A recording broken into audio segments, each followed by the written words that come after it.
Okay, let's see if I have enough influence. Well, there was a woman, Ha! a Jedi. She gave her life for mine. The last mission. It wasn't a mission. She sought me out. She said she had come to save me. She was lying, of course. Or I think she was. It doesn't matter. She told enough truth to get my attention. Truth about what? Maybe. It doesn't matter. She knew the right things to say. She said that Revan was doing something terrible to Jedi within the unknown regions. That when we captured Jedi, they were sent to a place designed to break them. And that anyone in his service who showed any ability with the Force was sent there too, to turn them, to break them into dark Jedi, or assassins trained to kill Jedi. She said that's what would happen to me, that I had the Force inside me. That's why I was so good at killing Jedi. And that when the Sith learned of it, there would be no escape, no turning back. I would become an instrument of the dark side, forever. I had heard talk in the ranks, troops vanishing. I knew what she meant, but I didn't believe her, or want to believe her. So you killed her? I did what I did with all Jedi. I hurt her. I hurt her a lot. And then, right when I thought she couldn't take any more, she showed me the Force, in my head. And I felt everything she felt. And I heard just an echo of what the Force was. And how what I was doing, I think I loved her. But it wasn't that kind of love. It was the kind of love where you're willing to give up everything for someone you don't even know.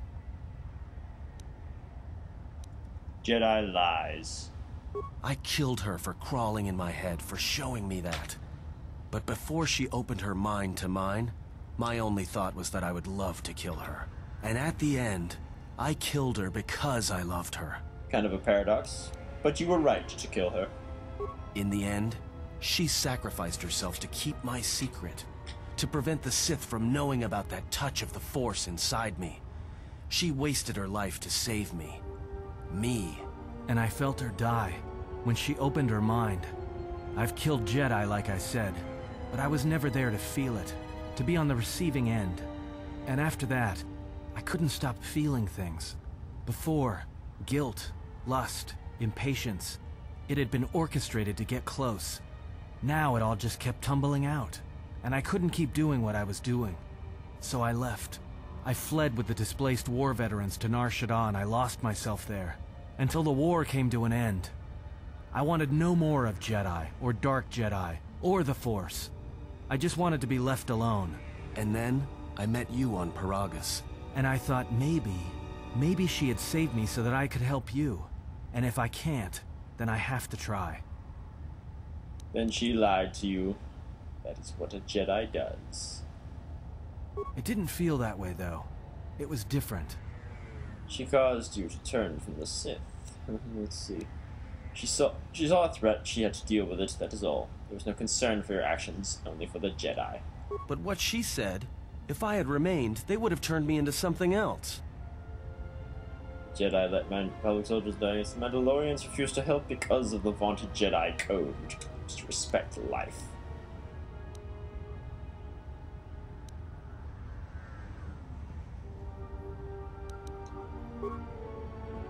But why would she die for me? And the feeling, that love.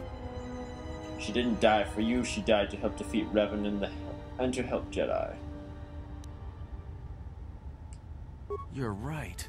I didn't think of it like that. But she tricked me. Another Jedi trick. More Jedi hypocrisy, like the others. I'm tired of Jedi crawling in my head. I'm tired of not knowing who I am anymore.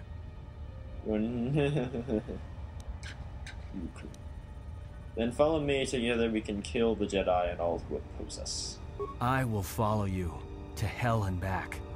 I will do whatever you ask, and your enemies shall be mine.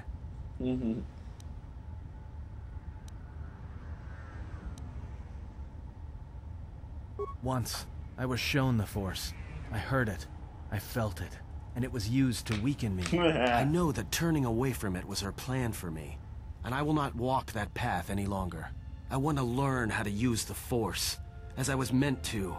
And there will be no place in the galaxy where Jedi or Sith can hide from me. What must I do? Is there someone you need me to kill to prove myself? That will come later. For now, close your eyes. Imagine the slaughter of war, the death, the energy it filled you with, and blah. Hear the echo of the rage you felt during the war, the hate, the betrayal, the blah. Feel the fires as Republic ships burn, as Jedi fall before you, and blah. And at last, blah.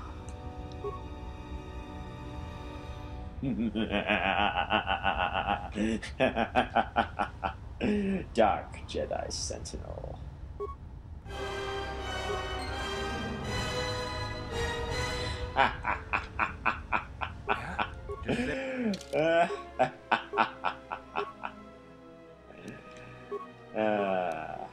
That was kind of creepy. Unfortunately, I don't have a lightsaber to give him at this point. That will change. We will soon change that, I hope. Dear God, I hope we change that soon, but whatever. Give him lightning for now. There we go. I'll give you... You need to be able to heal yourself after all.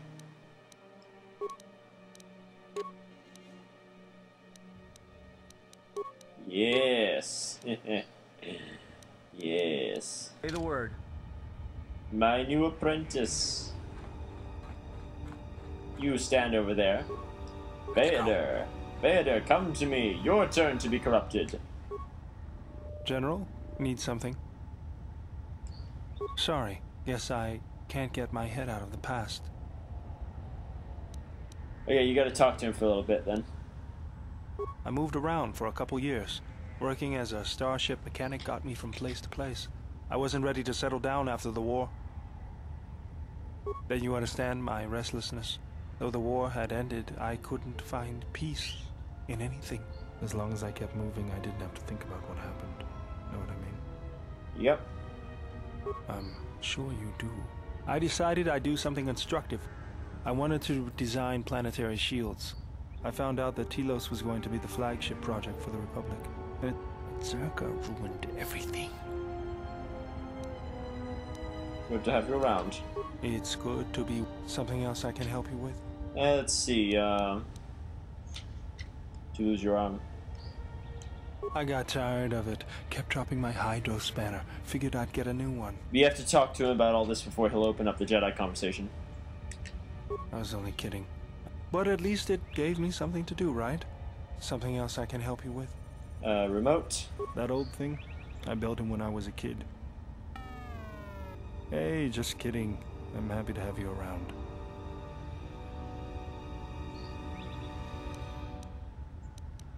He helps me out with repairs. I outfitted him with a cutting laser and some other tools for delicate modifications. He's also good for singeing the pants of annoying techs. I've been thinking about doing some other work on him, but I barely have time. Too busy fixing up the ship. Something else I can help you with? If the Republic would just rein Zez-Kai in, there'd be no problem. But as long as Zez-Kai is allowed to undermine the Ithorians' efforts, Telos will remain dead. I can't take seeing my work being used by those bloodsuckers. But there's nothing I can do about it. So something else I can... Now he should talk to us more seriously. I didn't want to talk about the war, but can I ask you something? Sure. Why did you decide to fight? Eager to join the battle. I felt the same way. I remembered when word of the Mandalorian attacks arrived on Iridonia. My people had colonies across the Outer Rim. Many of them were among the first systems to fall. So you wanted revenge. Revenge, and to crush the Mandalorians, to send them back to wherever it was they came from. I did not join because I wanted to protect, though. I hated them. I wanted to destroy them, to give them the mercy they gave the people they conquered. I remember the thrill I felt when we fought them in battle.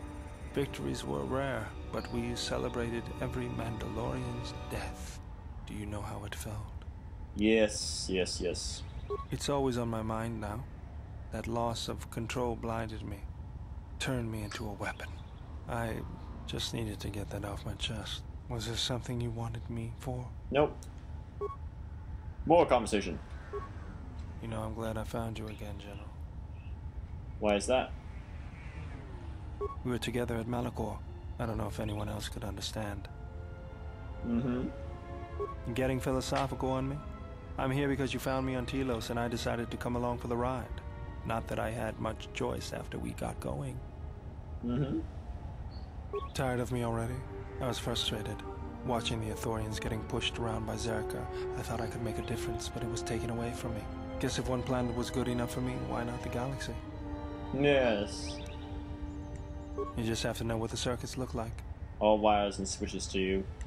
That's the way I see things. Traveling with you, I know there's something else in the universe, but I can't do anything about it anyways. So I'll leave it to you to take care of. Was there something you want? Alright, how's our alignment? Ours is dark, his is very dark. Okay, we should be good. Yes, General? Ah, not quite. We don't... Alright, we don't have quite enough influence with Baeder. We need one more, and that should do it. One more should do... Oh, there's an exchange thug. Sweet. Attack! What are you doing?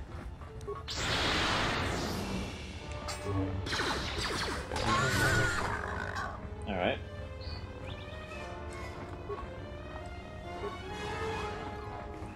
Yeah. There's one more battle we have to fight with, I think. No, one more conversation you need to have with Baeder, and then he'll say having you here has had an effect on me, and then you can train him. But we trained Atten, so that's a good start.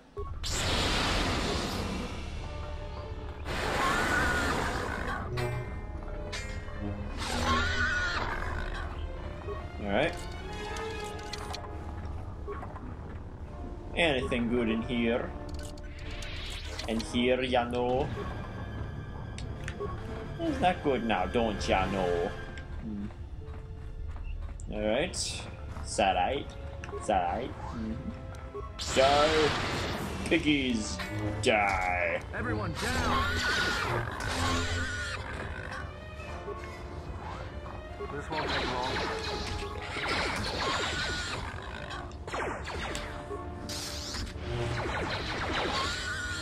A critical strike actually stunned him. I'm shocked.